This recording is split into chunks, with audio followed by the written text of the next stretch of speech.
Hi, thank you for being here. I'm pretty honored, really honored by the opportunity to speak today about some of the projects that I've been working on. And thank you again for being here for that. So today I want to discuss and talk about XLEAPP. And XLEAPP is a combination of tools developed for parsing mobile artifacts in iOS and Android.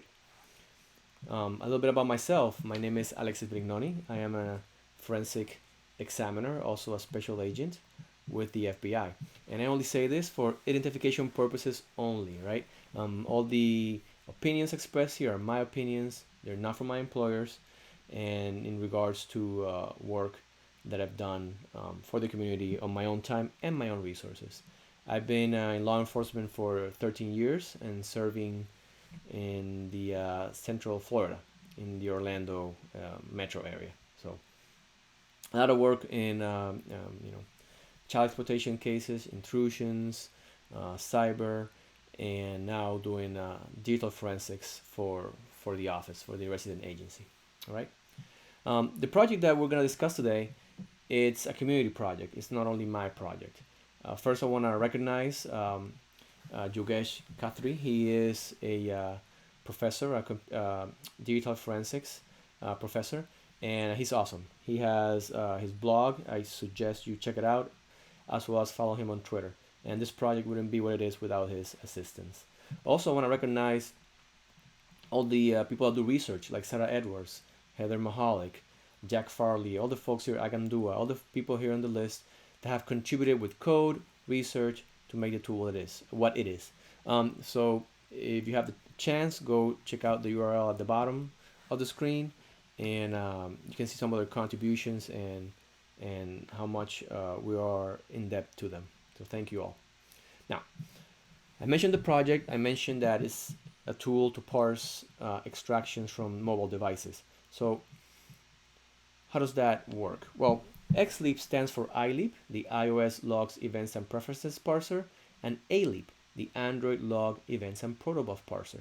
And long way of saying one for iOS and one for Android.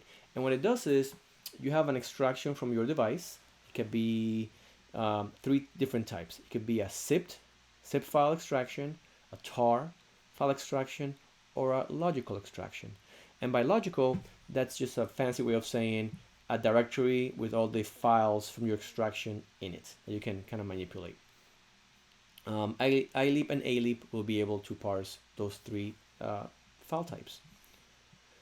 Let's start with iLEAPP for iOS, and let's give you a quick rundown of how the tool actually looks. And I would be remiss if I don't mention Brian Moran and the awesome graphical design for the tool, the logo of the tool, which I appreciate. All right, so I have a video here for a demo of iLEAPP. Let me make this full screen. So when you start, you have here two options. You have the first option is to browse for your extraction, and then the output folder. Where will the report be generated for your review? And then on the left here, you can see all the different artifact categories that you can extract or parse from your extraction. It could be accounts, call logs, browser history, all sorts of things. So currently it supports iLEAPP supports over 100 different artifacts. And as you can see an example, I'm taking a tar file. This tar is an extraction that's been made publicly available by Josh Hickman, and I use it for all sorts of research and testing. It's for the community. He does tremendous work. It's well documented, so I suggest you check it out and kind of incorporate it in your testing process or your research and development process. So as you can see here with the graphical user interface of iLEAPP, when you hit process, it starts going to the extraction and finding that good stuff. So like any good cooking show, I can fast forward and go through it. As you can see here, it's going to the artifacts. You see the bottom progress bar in red.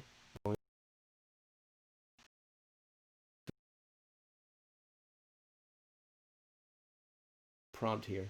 And this prompt tells you that processing is complete and where is the folder located, which obviously is where the place that you told her told it to be, right? So when you hit OK, it shows you it brings out the report in HTML format. So how does the report look? Here I have a report, and let me show you here to the index.html how it looks. Okay, give it a second for the browser to bring it up, and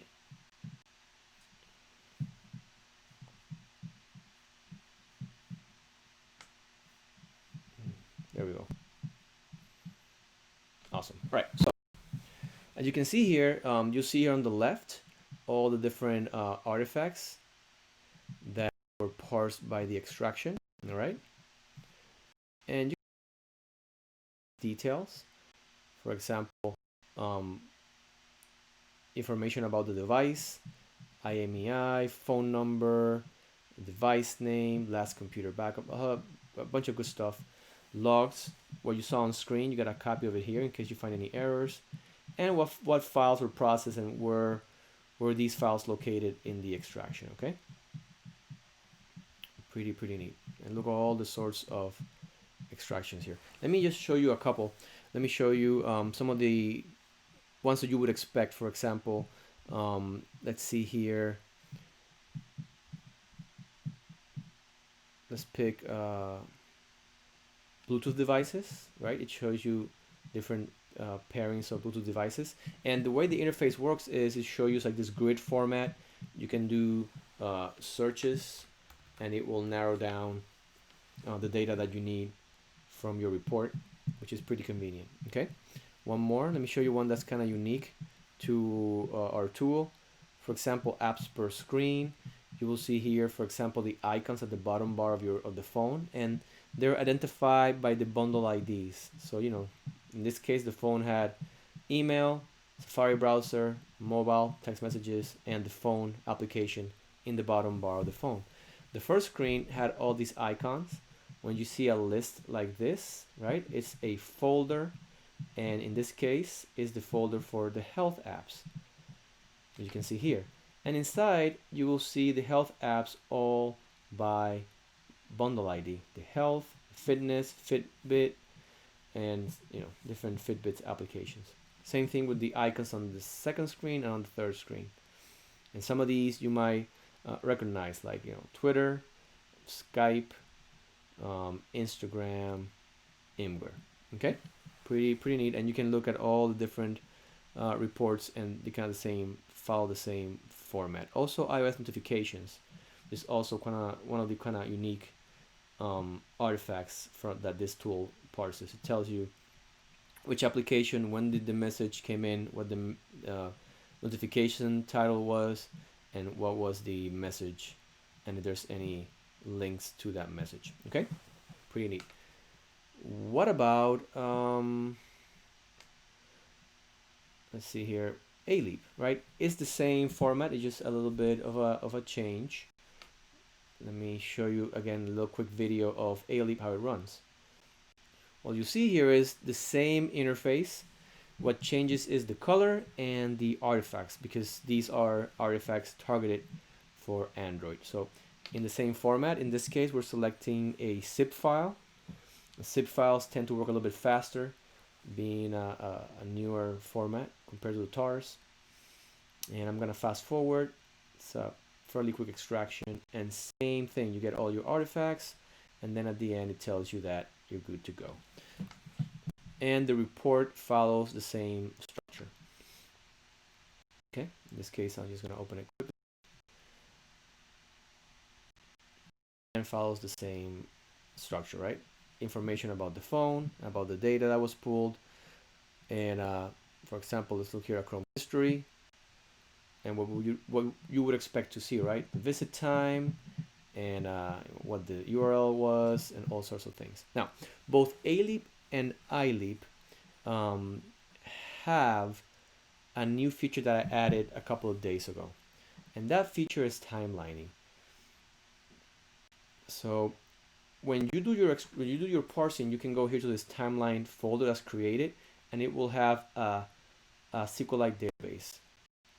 It's called TL for timeline, and every single artifact a time.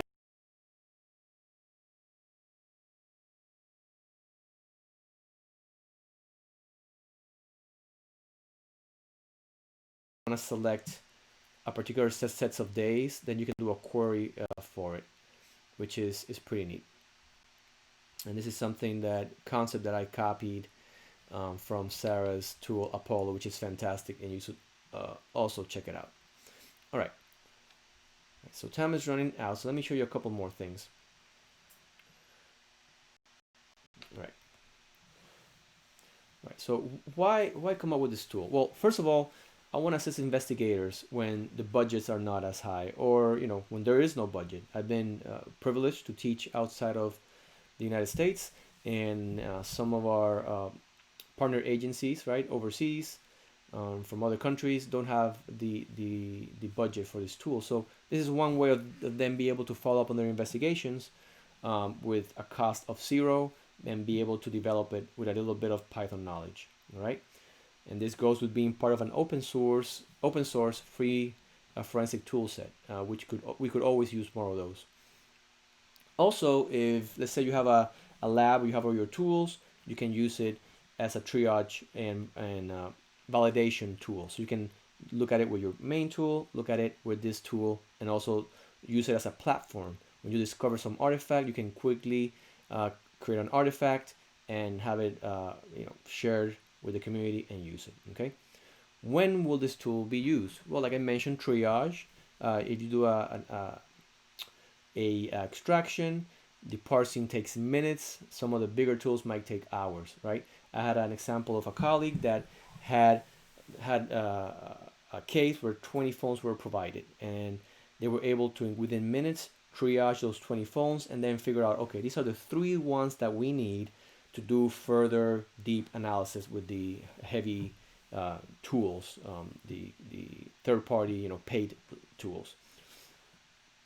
Same thing with a lab. You're working on a lab, it will enhance your capabilities. If you're doing research, you can do your research and test your artifact with this framework, which also validates whatever a paid tool does. Any differences, then you can dig in. And automation.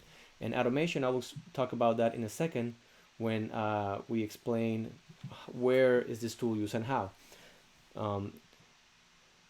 As you can see here, it's multi-platform. It can be used in Linux, it can be used in Mac OS or Windows. I haven't tested all Linux distributions, that would take forever, but in the ones that I tested, it works fine, right? And here comes the automation part. It has 2 modes, the graphical user interface and the command line. And the command line is fantastic because with the command line, you can make it part of a tool chain just by calling it and giving it the proper arguments. As you can see here, it's fairly easy. You just tell the tool if you want a file system or logical, a tar or a zip, where is the image or folder you want to parse, and output, where you're going to send it. And when you do that, it will start running and you will get the same type of output that you saw on the graphical user screen. Okay, and when it's done, it won't bring out the report automatically, but it will tell you where the report is so you can go get it. Okay, and it tells you that it's completed. As you can see here, the formatting of the report, the directory where the report is, the folder, is named by the tool, and a timestamp, so you know when you ran it. Okay, here's the graphical user interface, and we already discussed that. Right, requirements. Really straightforward. You can see here all the different modules that it uses. When you download the script, there's the pip install requirements, and if you do that, you run it, you will get all your dependencies.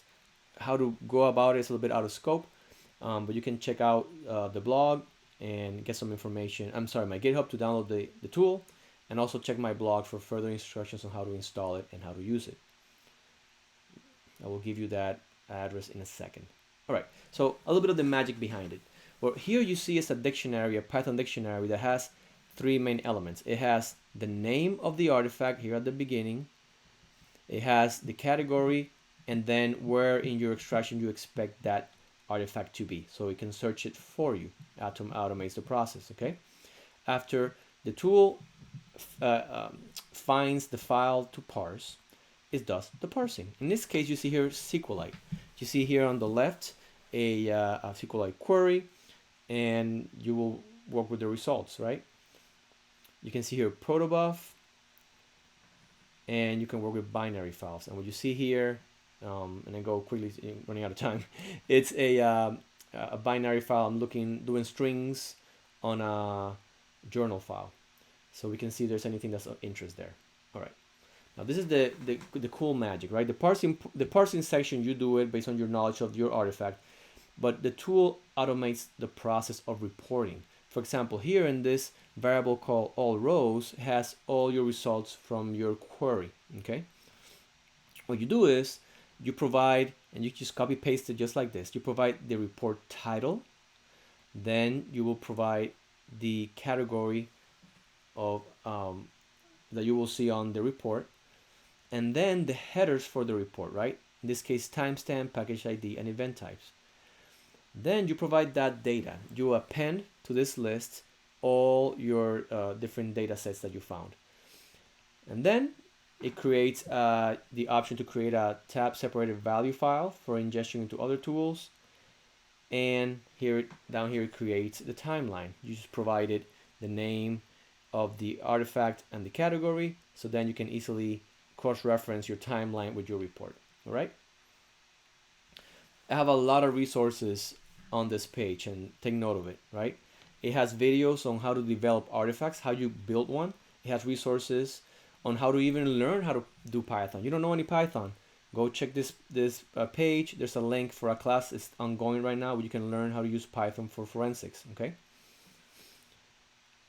If there's any questions, comments on how to use the tool, is being useful or not, feel free to reach out. There's my Twitter there, my blog, and my email. Again, thank you so much for your time, and I hope to hear from you and hear about the tool and how it works for you. Have a nice day.